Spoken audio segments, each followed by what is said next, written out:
A lot has changed. The world isn't the same as it used to be, but not exactly in a good way. Everything became gray and pretty much colorless, but so did we. Somewhere along the way, we collectively lost a bit of spark, and if you're honest with yourself, you probably feel it too.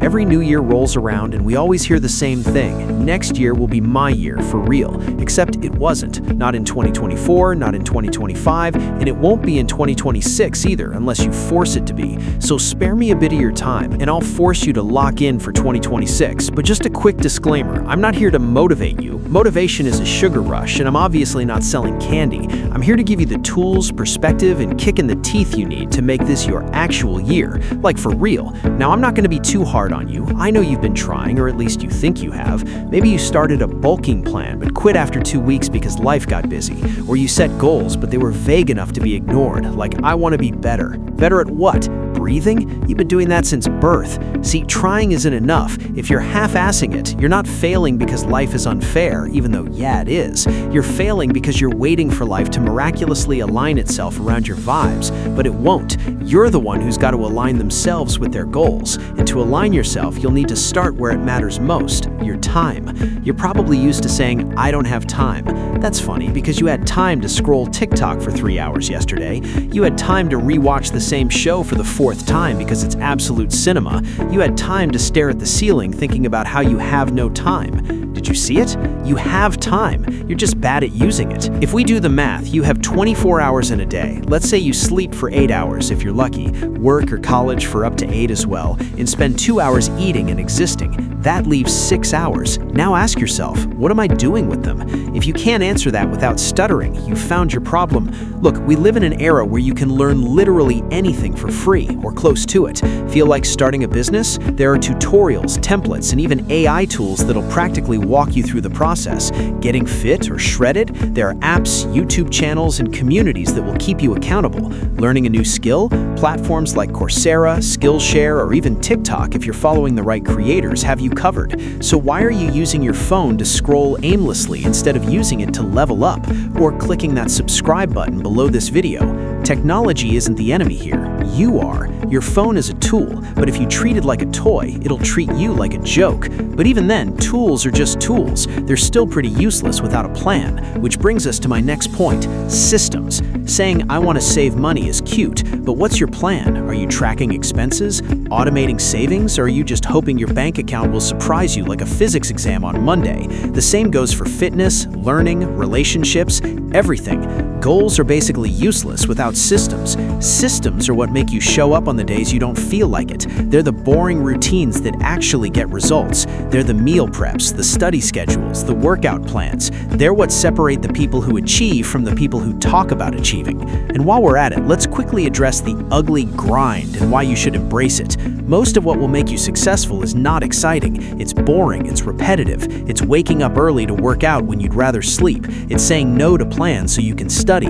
It's putting in effort when no one's clapping for you. The grind isn't supposed to feel good. It's supposed to feel necessary. And the sooner you stop expecting every step to be fun, the sooner you'll start seeing results.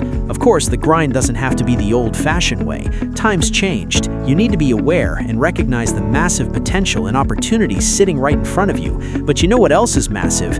We are now living in the most resource-rich era of all time. There's no excuse for being ignorant or stagnant. You want to make more money? Lots of money-making opportunities are everywhere. You want to learn coding, public speaking, singing, dancing, drawing, editing, animating, writing, talking to girls, touching grass? Free tutorials exist. You want to get better at anything? Google it. Even if it's not always accurate, you'll still learn something. Do you see it now? You're not struggling because there's a lack of opportunities. You're struggling because you're not grabbing them. And no, scrolling through success content isn't the same as actually taking action. You might be watching this video and listening to my advice, but are you actually putting in the work? Stop being a boring, passive consumer of inspiration and start being an active participant in your own life. That being said, there's still one problem. You see, people avoid taking real action because of this one particular idea of balance.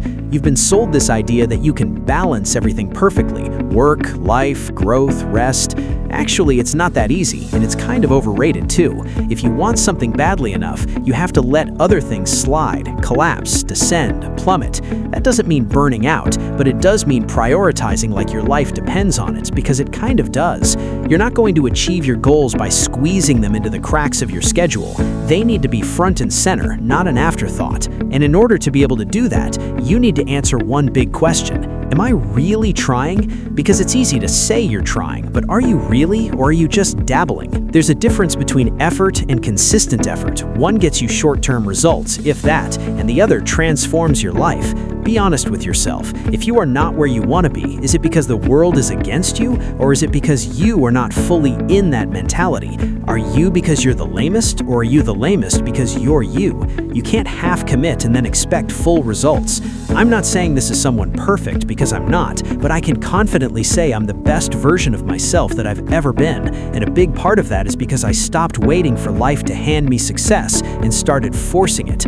Anyways, my point is, if I could do that, what's the reason you can't? I mean, I'm pretty sure you and I are not so different. Look, this is just a wake-up call, a reminder. I'm not going to end this by saying something cheesy like you've got this. You might not have this, that's up to you. But what I can say is that if you decide to lock in, like really lock in, 2026 can be the year you stop saying next year will be my year for real and start saying this year is mine. The world isn't going to fix itself for you. It's gray and colorless, and that sucks. But you're smart, you're strong, you're adaptable, and most of all, you're a cutie pie. You can fix yourself, and maybe that'll bring a little color back in everything else too. So are you in, or are we having the same conversation next year? I mean, you tell me.